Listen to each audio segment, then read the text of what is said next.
is not just a summary. It's not just another motivational video. It's a direct conversation between you and your future. Because today, we're talking about the one thing that decides whether you will succeed or fail, whether your dreams will stay dreams or finally become reality. That one thing is self-discipline, and the book that teaches it in the most powerful, direct, and life-changing way is No Excuses: The Power of Self-Discipline by Brian Tracy. This book is not about theory, it's about action. It's about building a mindset so strong that no fear, no distraction, and no laziness can stop you anymore.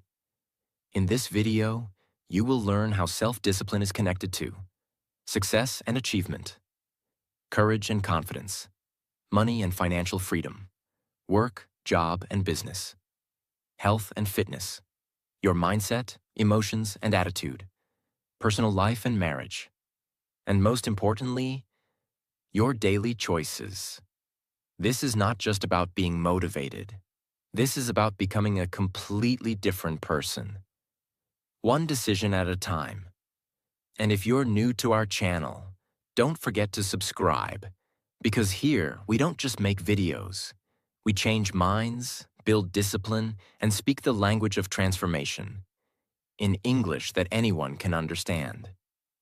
Brian Tracy says, "The biggest mistake you can ever make is to think that success is luck. It's not.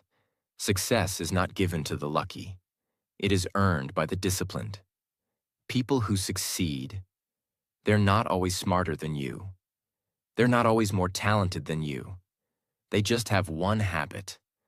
They do what needs to be done, even when they don't feel like it." This book is for the real ones, the ones who are tired of excuses, tired of saying tomorrow, tired of quitting every time it gets hard. It's time to stop blaming. It's time to stop waiting. It's time to learn the truth. Discipline is the bridge between who you are and who you want to become. Let's begin. Chapter 1. Success is predictable. Success is not an accident. It is the result of doing certain things in a certain way, every single day. What does this mean?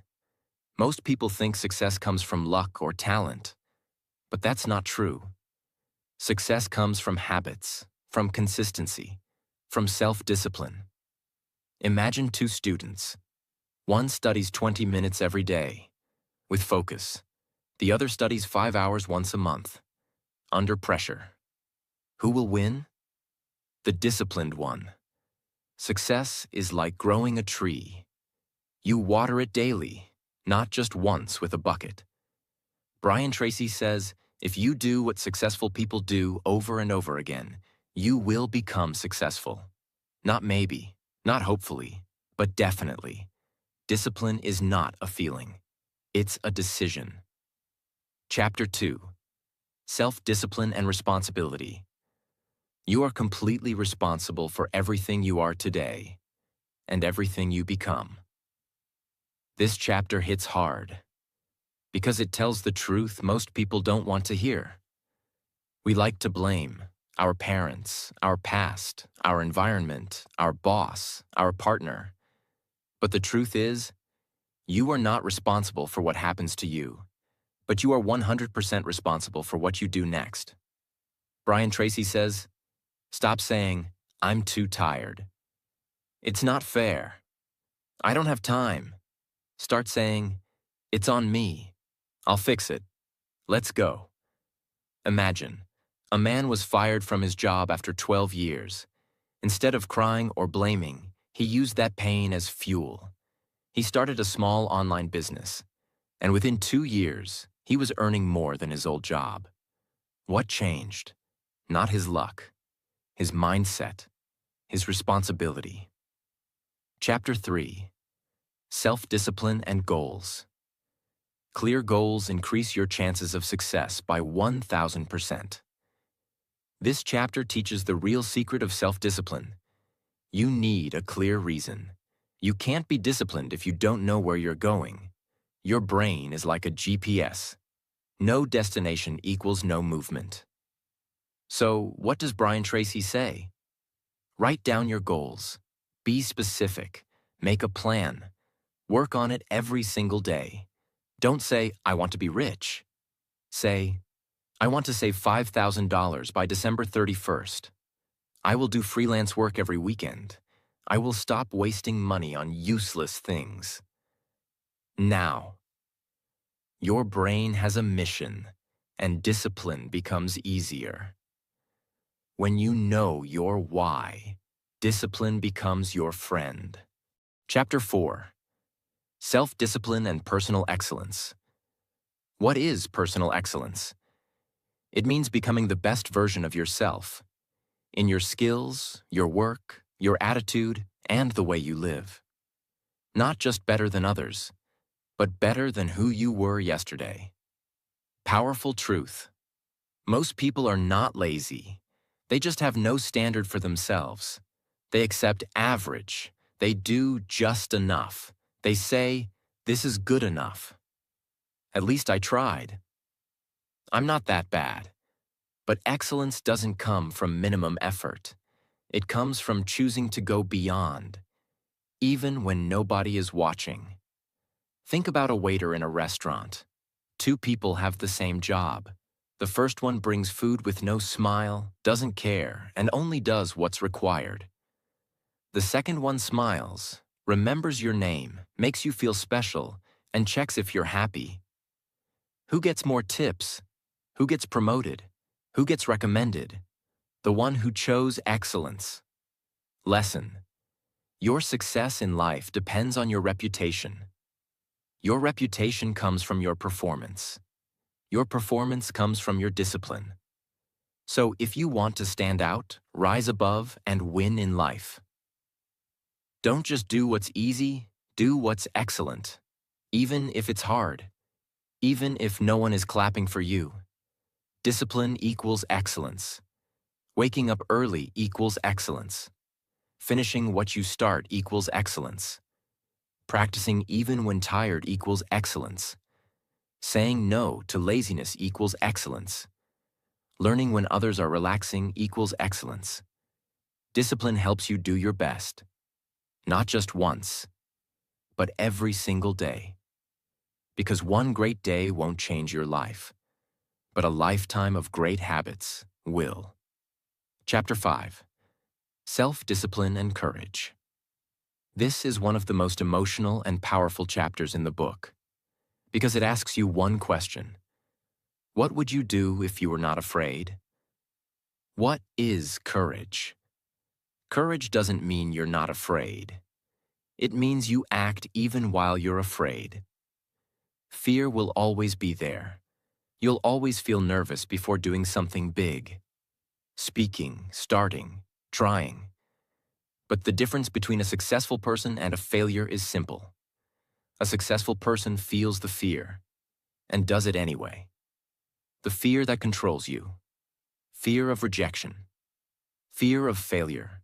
Fear of being judged. Fear of change. Fear of loss. Fear of not being good enough. These fears become chains. You stay in your comfort zone. You say, maybe next time.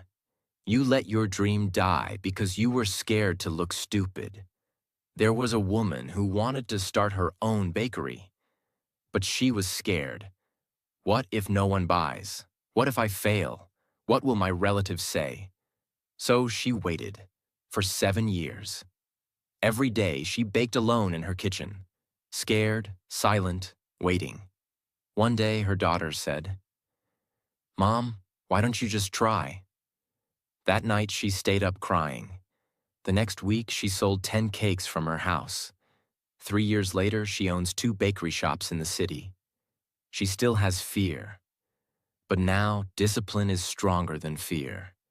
Courage is like a muscle. You build it by doing difficult things. Speak when it's uncomfortable. Try even when you might fail. Ask questions even if you feel stupid. Say no when everyone expects yes. Stand for your dream when no one supports you. Discipline makes you move, even when your legs are shaking. And that's what builds real power. Chapter 6. Self-discipline and persistence. Now comes the most important skill of all: not quitting. Most people start with motivation. They're excited, pumped up, full of energy. But when the pain comes, they disappear. The gym becomes empty after 2 weeks. The book is left half-read. The business is stopped after first failure. The YouTube channel is abandoned after 3 videos. Why? Because they don't have persistence. Truth from the book. The longer you stay with your goal, the higher your chances of success.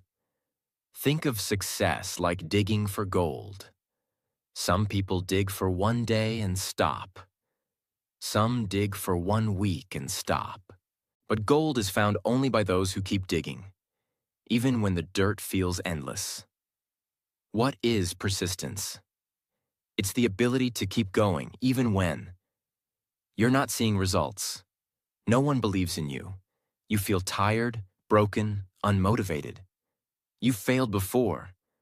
Persistence is not about always being strong. It's about refusing to stop. Imagine a boy who's learning English. He studies every day, but still can't speak fluently. He feels like giving up. What's the point? He thinks. But he keeps going, practicing, failing, repeating. 6 months later, he gives a speech in class. His teacher claps. His classmates cheer. His eyes are full of tears. Not because it was perfect, but because he didn't give up. That's the reward of persistence. Key line. It's not who starts fastest, it's who refuses to stop. Chapter 7. Self-discipline and work. Let's be honest. Most people hate their jobs. They wake up tired. They drag themselves to the office. They do just enough to survive. And they count every second until the day ends. But what they don't realize is this. Your job is not just a job. It's a mirror. It reflects your discipline, your character, your future. There are 3 types of people at work. 1. The lazy, always complaining, always waiting to be told what to do. 2. The average, do the minimum. No mistakes, but no passion either. 3. The disciplined. They don't wait for direction. They take ownership. They improve. They take pride in their work, no matter how small. And guess who grows faster? Who gets promoted? Who builds confidence? Who becomes unstoppable? The one who is disciplined, not the one who is the most talented. There was a boy who worked in a small shoe store. He was not well educated. He didn't have many skills.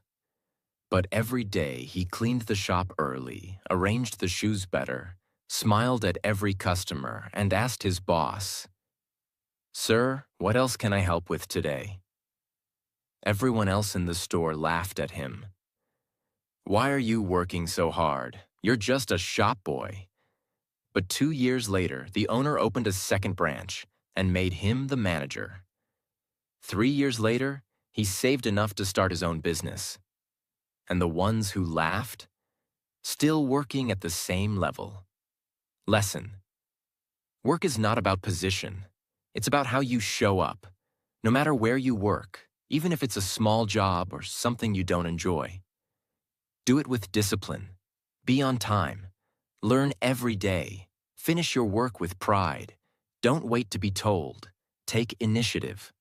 Because how you do one thing is how you do everything.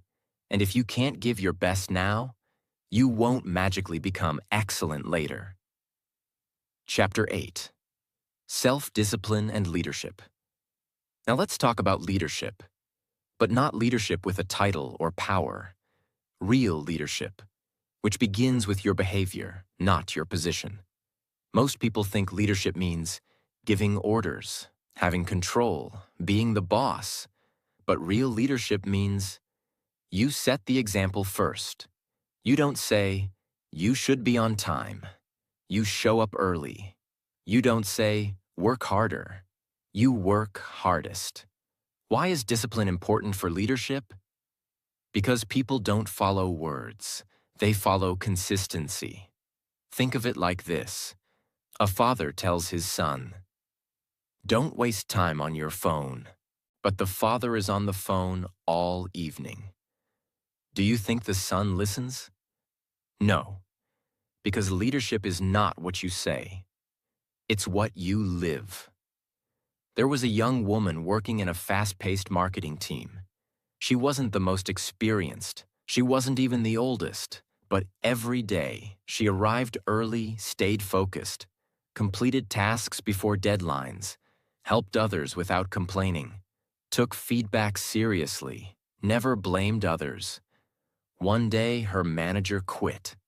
Everyone in the team was surprised when the boss said, "She will be the new team leader." Why? Not because she had the best degree, not because she spoke the most, but because she led by example, through self-discipline. If you want to lead, discipline your time, show up early, discipline your words, speak with honesty, discipline your energy, focus on what matters, discipline your habits, because people are watching. The one who disciplines themselves first becomes the one others trust the most. Chapter 9. Self-Discipline and Business. This chapter is one of the most powerful chapters in the book because it speaks to entrepreneurs, creators, dreamers, and builders. The hard truth. Starting a business is easy. Staying in business requires discipline. That's why so many startups fail. That's why most people give up on their dreams after 6 months. They don't lack ideas. They lack discipline. It means doing the hard things, even when it's boring. Showing up every day, even when there are no results. Learning from your mistakes instead of quitting. Focusing on your mission, not just money. Managing your time, your people, your energy. Saying no to distraction, ego, or laziness. There was a man who started a small online clothing brand. At first, it was exciting. New designs, new website. He sold a few pieces, posted on Instagram, and waited. But after 2 months, no sales. He felt discouraged. Most people would quit, but he didn't. He decided, "I will wake up at 5 a.m., design new products, post content daily, reach out to 50 people per day, and do this for the next 6 months without stopping." Guess what happened? At month 7, one of his videos went viral. He got 10,000 orders in 3 days. Today, he runs a team of 20 people. He wasn't smarter than others. He was just more disciplined than others.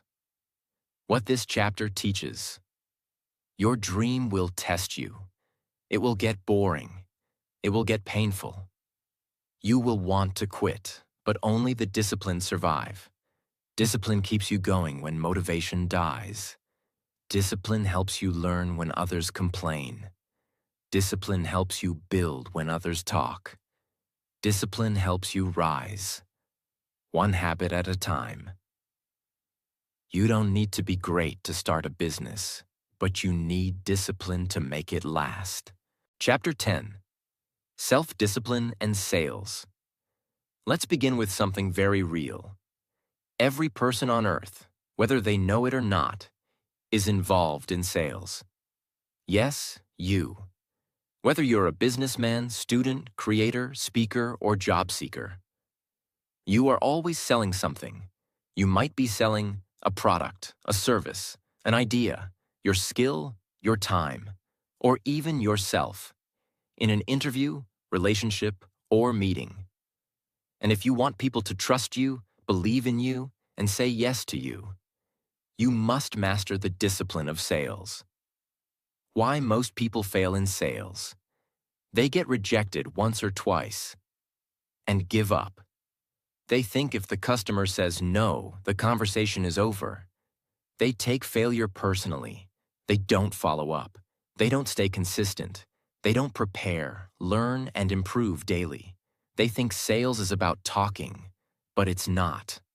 Sales is about showing up again and again, even when it hurts. It's about listening, solving problems, building trust, being consistent, learning what works, getting better every day, not just when you feel like it.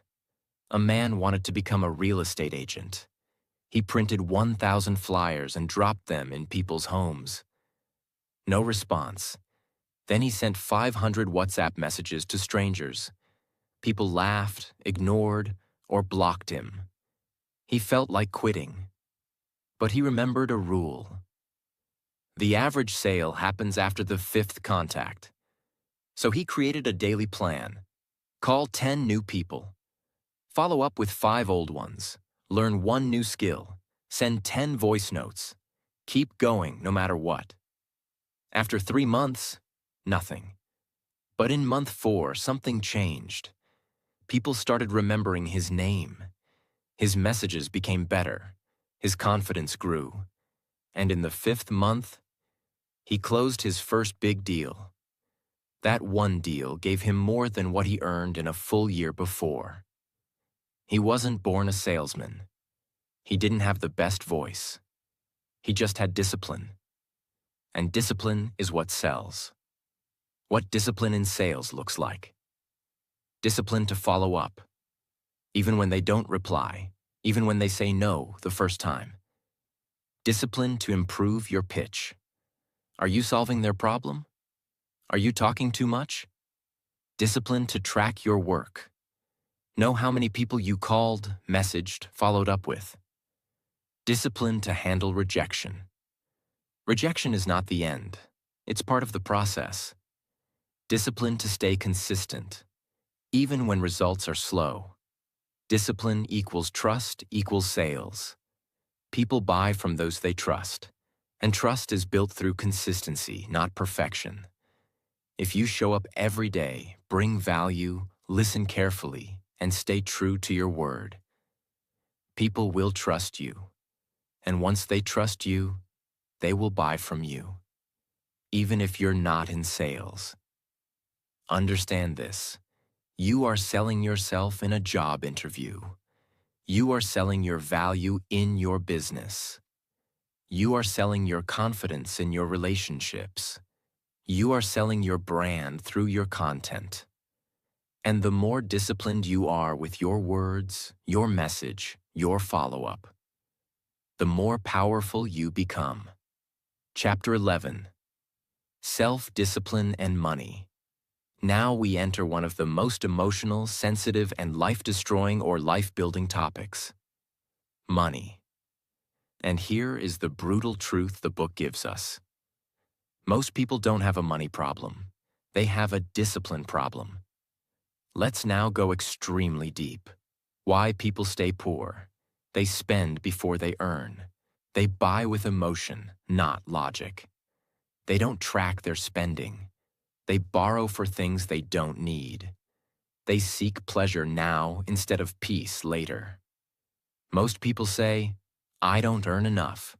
But the real issue is, you don't manage well enough. A young man earned $500 per month. And still, at the end of each month, he had nothing. Why? Because every weekend he would eat out, buy clothes he didn't need, take rides instead of walking, subscribe to services he didn't use, scroll shopping apps when bored. Then he'd cry at the end of the month, I'm broke again. One day he read a simple rule. Always save first. Spend what's left, not the other way around. So he started this. Every time he got paid, he saved $50 first. Then he created a simple spending list, needs only. He stopped emotional spending. He made money his friend, not his enemy. 6 months later, he had $300 saved 1 year later. $1,200. That gave him the power to leave a job he hated, take a course, and build something new. His income didn't change at first, but his discipline did. And that changed everything. What is financial discipline? Saying no to things you want now, so you can say yes to the life you want later. Making a budget and sticking to it. Saving before you spend. Investing time in learning about money. Controlling your emotions around money. Fear, ego, status pressure, boredom. When you don't buy those expensive shoes and instead save the money. When you cancel a useless subscription. When you say not yet to a party and invest in a skill. When you spend 1 hour learning how compound interest works instead of watching random videos. These small steps feel boring. They feel slow. But they build something magical. Freedom. The book's core money message. You will never have peace if your money controls you. You will never grow if you can't delay gratification. You don't need more money. You need to respect what you already have. And that respect comes from discipline. Financial success equals boring habits. Repeated. Save first. Spend second. Learn daily. Invest slowly. Track weekly. Avoid emotional buying. Delay upgrades. Say no more than you say yes. Do this for 1 year, and your entire financial life will look different. Do it for 5 years, and people will ask, "How did you become so successful?" And you'll smile and say, "I became rich by doing what broke people were too lazy to do." Chapter 12. Self-discipline and time. Let's start with a truth that hurts more than anything. You can get more money. You can get new relationships, but you will never get more time. Time is the most limited and most wasted thing on earth. And that's exactly why successful people treat time like gold, while unsuccessful people treat it like trash.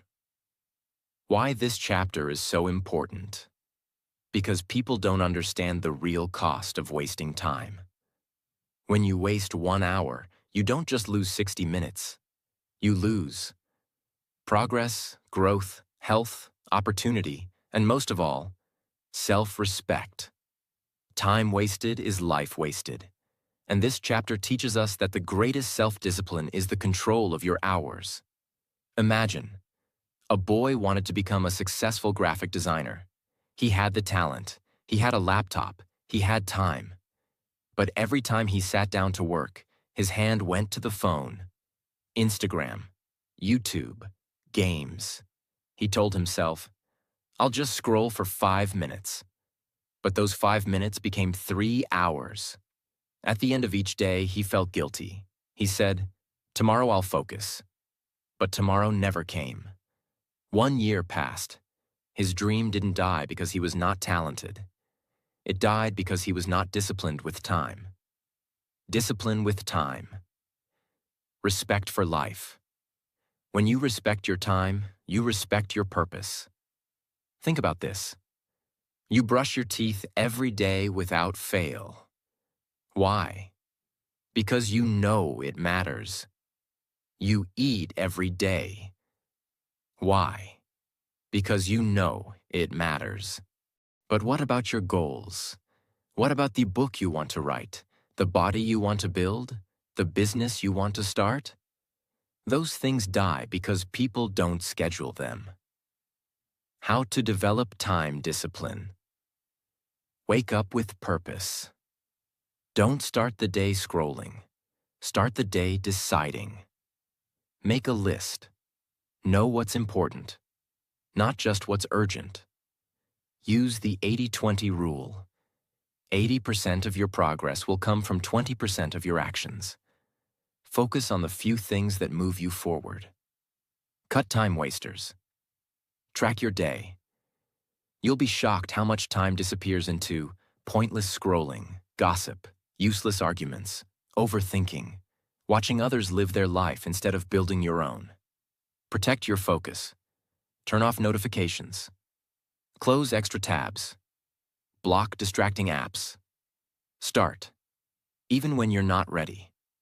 Most people wait for the perfect time. It never comes. Discipline means starting even when you're confused, tired, or scared. There are two people. Person A works for 12 hours, distracted, checking the phone every 10 minutes. Person B works for 4 hours with no distraction, full focus. Who gets more done? Person B, because deep time beats long time. You don't need more time. You need more discipline inside the time you already have. Most powerful lines from this chapter. You can't save time. You can only use it better. Wasting time is stealing from your future. People say time is money, but time is much more expensive.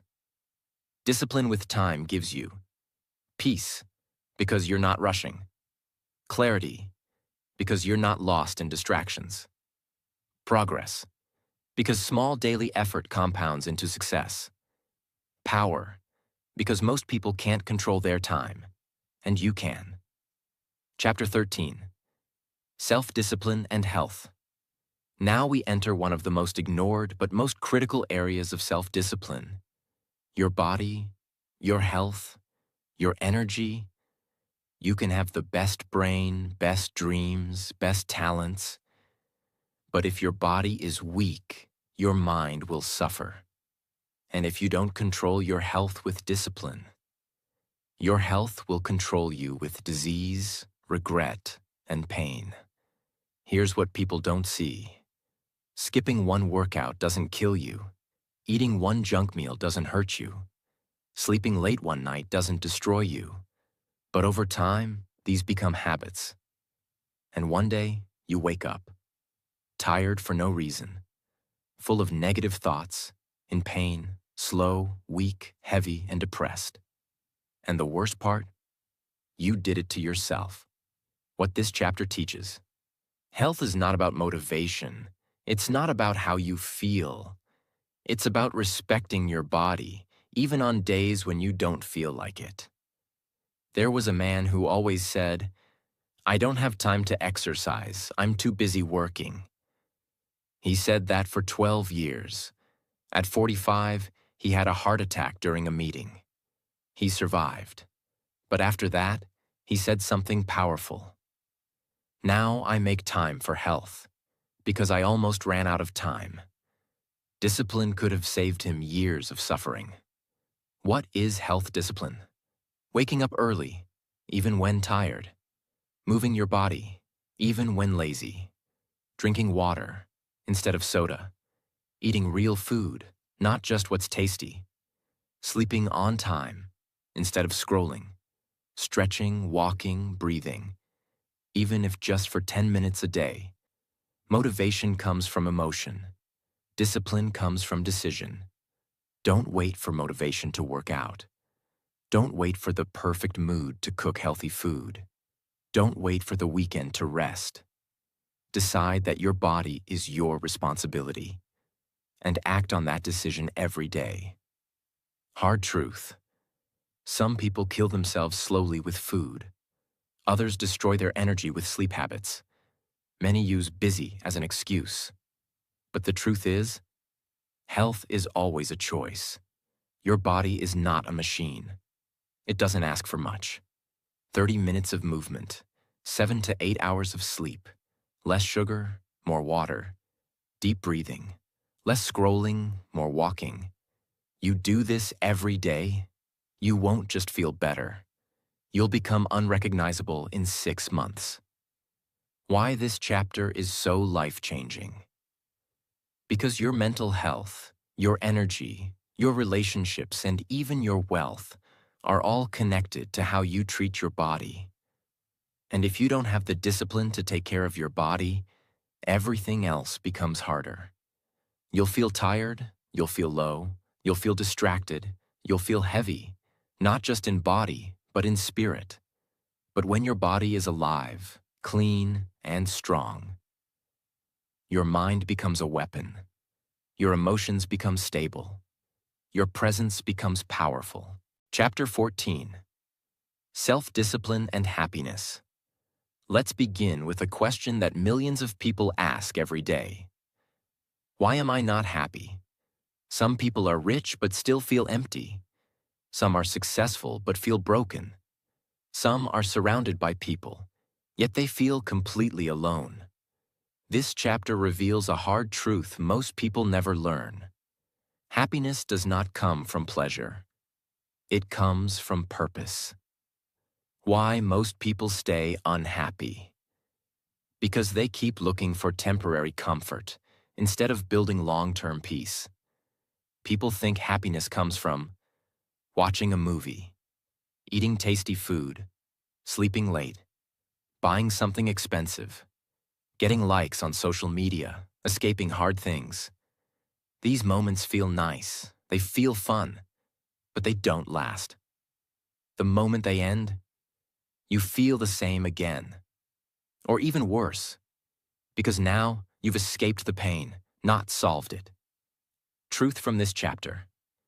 Real happiness comes from doing what is right, not what is easy. It comes from living with purpose, being proud of your effort, taking care of your responsibilities, knowing you are growing, knowing you didn't run from the hard thing, knowing you showed up even when you didn't feel like it. There was a young woman who always said, "I just want to be happy." She chased excitement every day, watched Netflix all night, ate junk food whenever sad, spent money on things she didn't need, skipped her goals when they felt hard, blamed others when things went wrong. She smiled in pictures, but inside, she felt miserable, tired, and lost. One day she decided to make one change. I will not do what's easy.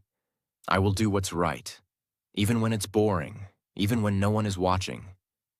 She started, waking up early, going for walks, writing her thoughts, saying no to junk, reading for 10 minutes, keeping promises to herself, fixing her finances slowly, helping someone without expecting anything. After 2 months, her life didn't look completely different, but she felt completely different.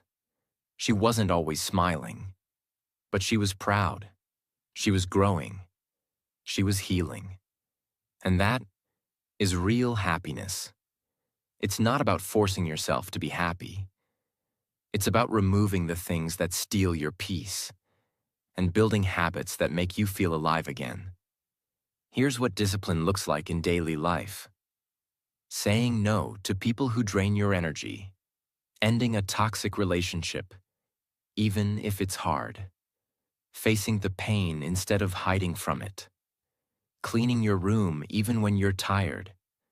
Sticking to your bedtime even when you want to scroll. Going to the gym even when it's raining. Reading a page of a good book instead of watching 10 reels. Apologizing when you're wrong, even if your ego is screaming. Speaking your truth, even if your voice shakes. These small choices don't look like happiness, but they build the foundation of happiness. Because deep inside you, you know, I'm not running anymore, I'm building. Why most people never feel happy? Because they want quick relief instead of real results. They want to feel good right now. But true happiness comes from building a life that you're proud to wake up in. It's not about doing what feels good in the moment. It's about doing what's good for your future self. That is happiness. That is self-love. That is discipline. Chapter 15. Self-discipline and peace of mind. Now we go even deeper, into something many people never talk about: inner peace. You can have a house, car, followers, degrees. But if your mind is not at peace, none of it matters. And in this world of constant noise, comparison, and distraction, peace is not found accidentally. It is created intentionally through self-discipline. What steals your peace? Lying to yourself. Saying yes when you want to say no. pretending to be someone you're not, living for others' approval, avoiding problems instead of solving them, gossiping, regret from the past, anxiety about the future, feeling guilty for what you didn't do, feeling stuck in who you're not becoming. And here's what this chapter teaches. The fastest way to peace is truth, and the strongest way to truth is discipline. A man always looked confident, strong body, loud voice, smiling face. But at night, he couldn't sleep. His thoughts screamed. He felt fake. Why? Because he was living a lie. He was in a relationship he didn't want, working a job he hated, telling people he was okay, but inside he was drowning. One day, he did something most people don't. He told the truth. First to himself. He said, "I'm not okay. I'm tired of pretending. I want peace more than attention." Then he took action. He left the relationship. He quit the job and took a smaller one that gave him space to breathe. He deleted toxic apps. He stopped talking to people who only brought drama. He spent time alone, walking, thinking, journaling. He created a small morning routine. Stretch, breathe, water, gratitude. Weeks passed, then months. He still had problems. But he had peace because he was living in alignment with his truth. What is self-discipline for peace of mind? Discipline to speak the truth, even when it's hard. Discipline to control your reaction. Not every fight needs a reply. Discipline to clean your environment. Mess outside creates mess inside. Discipline to disconnect. Not everything needs your attention. Discipline to forgive. Not for them, but for your own peace. Discipline to say, "I was wrong," instead of fighting to be right. Discipline to stop lying to yourself. You can't have peace if you keep running. You can't have peace if you're not proud of your daily choices. That's why discipline brings peace. It helps you end what you should have ended long ago. Fix what you've been avoiding. Build the habits that clean your thoughts. Feel confident in who you are, not who you pretend to be. Example: turning off your phone 1 hour before bed. Deleting contacts that make your heart heavy. Taking 5 minutes to breathe deeply. Drinking water after waking up. Doing a digital detox once a week. Saying thank you to someone. Apologizing to someone you hurt. Going for a walk in silence. Writing your thoughts in a journal without judging yourself. These small disciplines create inner order, and inner order becomes peace of mind. Chapter 16. Self-discipline and character. Let's begin with one of the deepest truths in life.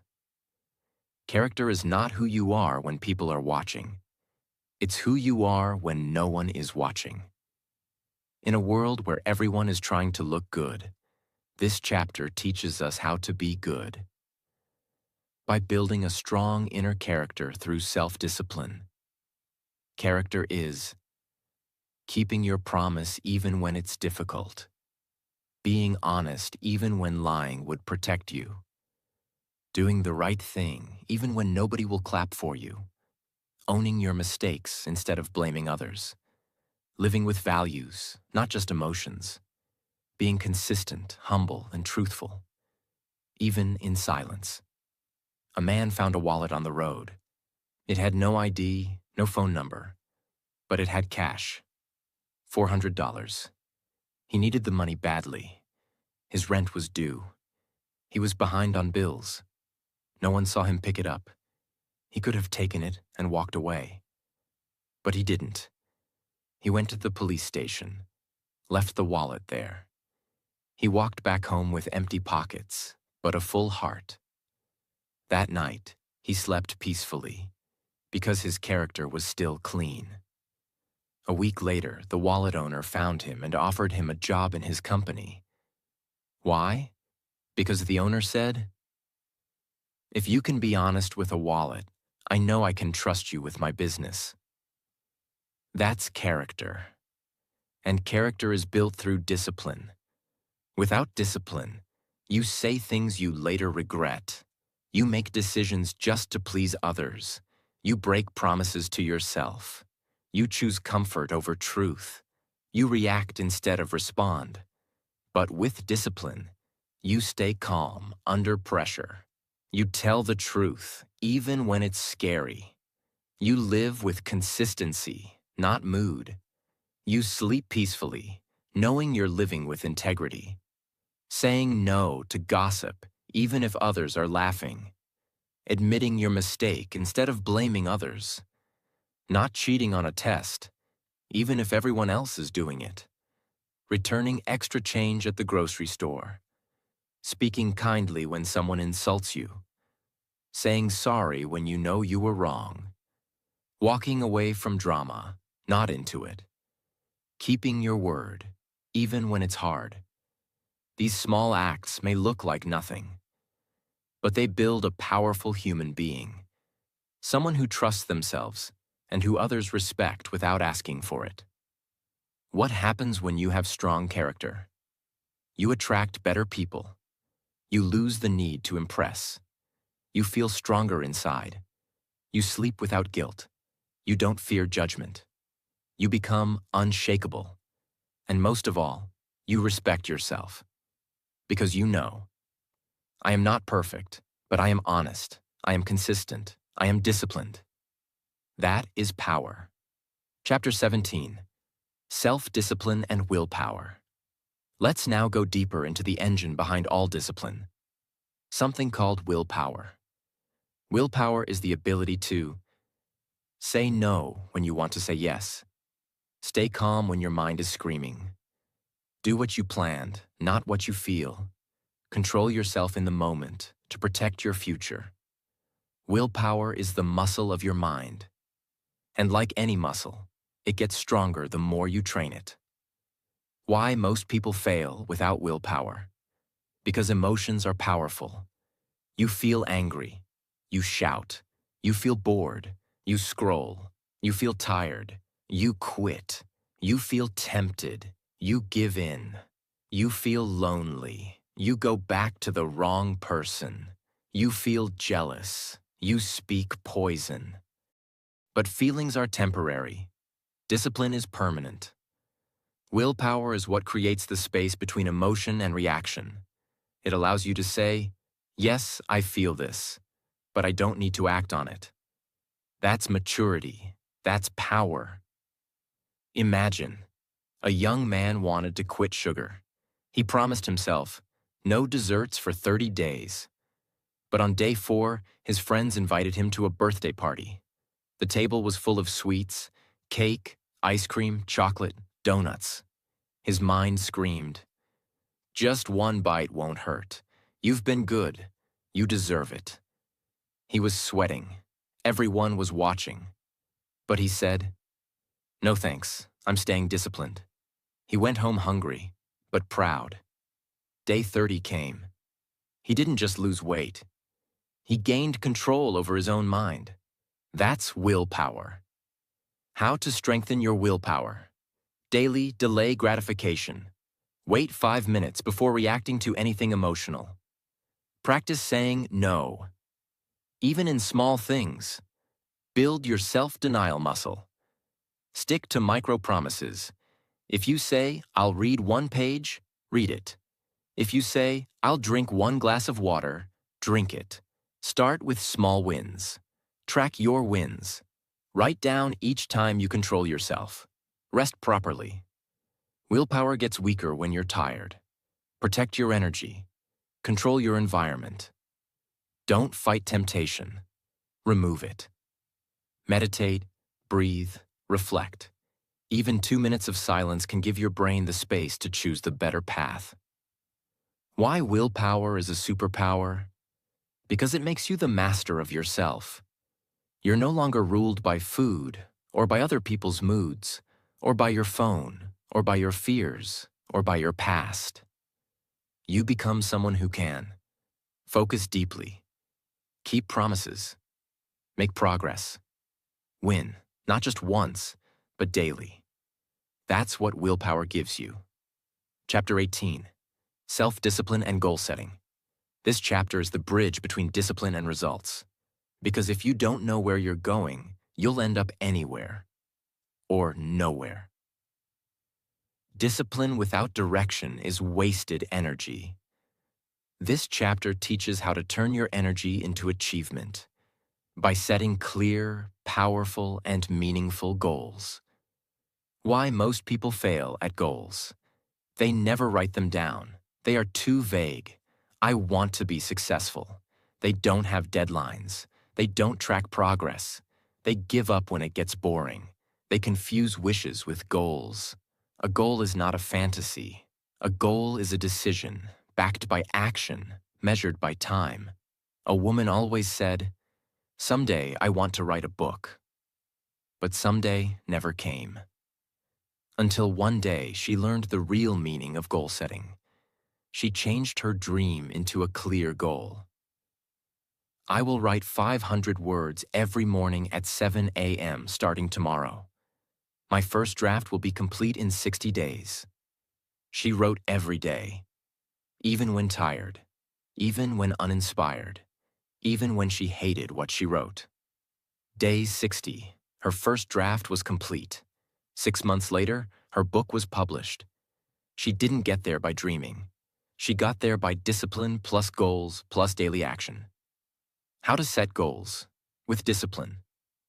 Be specific. Instead of "I want to lose weight," "I want to lose 5 kilograms in 8 weeks." Set a deadline. A goal without a time limit is a wish. Write it down, not in your head. On paper. Break into small steps. Big goals are scary. Small daily steps build momentum. Visualize it daily. See it, feel it, become it. Review weekly. Ask, what did I do this week? Am I on track? Adjust, but don't quit. Change the method, not the mission. Why discipline is the backbone of every goal. Because goals are exciting in the beginning. But only discipline can carry you through the boring middle. There will be days when you feel stuck, see no results, want to quit. Compare yourself to others. Doubt your abilities. But discipline says, I didn't come this far to stop now. You've now reached the end of one of the most powerful, emotional, and life-changing books ever written. You've learned how discipline changes your health, money, focus, relationships, and dreams. That motivation comes and goes, but discipline stays. That you don't need luck or talent to win. You just need the strength to do the right thing. Even when it's hard, you are not weak. You are powerful beyond imagination. And every single day is a new chance to prove it. This book is not entertainment. This book is a mirror, a guide, a challenge, and a gift. Now it's your turn. No more excuses, no more waiting, no more blaming. Start today, build discipline, and become unstoppable. God bless you. May you rise higher than you ever thought possible. May you become a person of character, peace, and power. And may you walk this life with your head held high. Not because it was easy, but because you had the discipline to keep going when others gave up. This was your time. Now it's your turn, and you are ready.